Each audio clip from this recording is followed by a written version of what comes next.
organisations, and really importantly for this generation, for Gen Z, their peers. So they're kind of age group a couple of years older, the ones who've got the jobs, and this is the generation that really wants to give back. So we put them into this really immersive experience, 3 days, all completely free, and then after it they get a certificate that can go onto their CV that shows their commitment and how interested they were in that particular sector.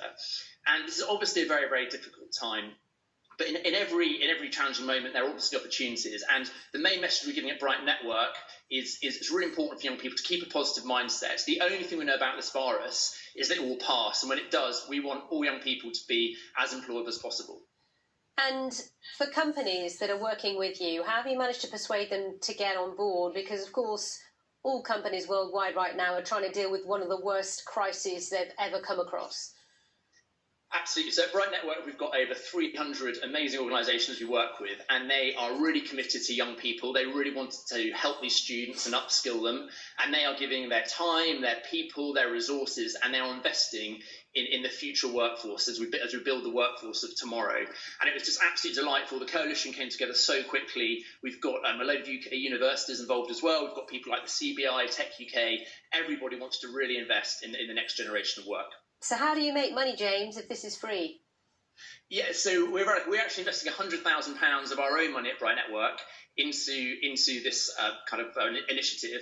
Normally, our business model is that we have our employers, so we've got over 300 of those. We've got over 250,000 students on the network. It's all free for the students, and employers pay us to access the students. So we believe we are a faster, better way to find diverse talents from all backgrounds. So, for example, 48% of black students still feel their backgrounds are holding them back.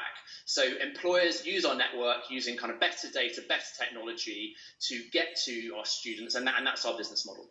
All right, James, we are very keen to hear more. Thanks for your time this morning. Interesting. Well, let's squeeze in some other business stories. The US Supreme Court has ruled employers who fire workers for being gay or transgender are breaking civil rights laws. The Supreme Court said this should be understood to include sexual orientation and gender identity. This is a major win for LGBT workers. 6 former eBay executives and staff have been charged with cyber stalking in a campaign against a couple who ran a newsletter critical of the company. Prosecutors allege the harassment included sending the couple live cockroaches, a bloody Halloween mask and a funeral wreath, as well as threatening messages. eBay said it did not tolerate such behaviour and apologised to the couple. The coronavirus has affected every part of our lives, even the Oscars. The Academy's announced next year's Oscars ceremony will be pushed back by 2 months and will be held in April rather than February. The pandemic's already halted work on a number of films which were due to be released by the end of the year. So let's show you financial markets. A real bumper session going on in Asia. Look at this, Japan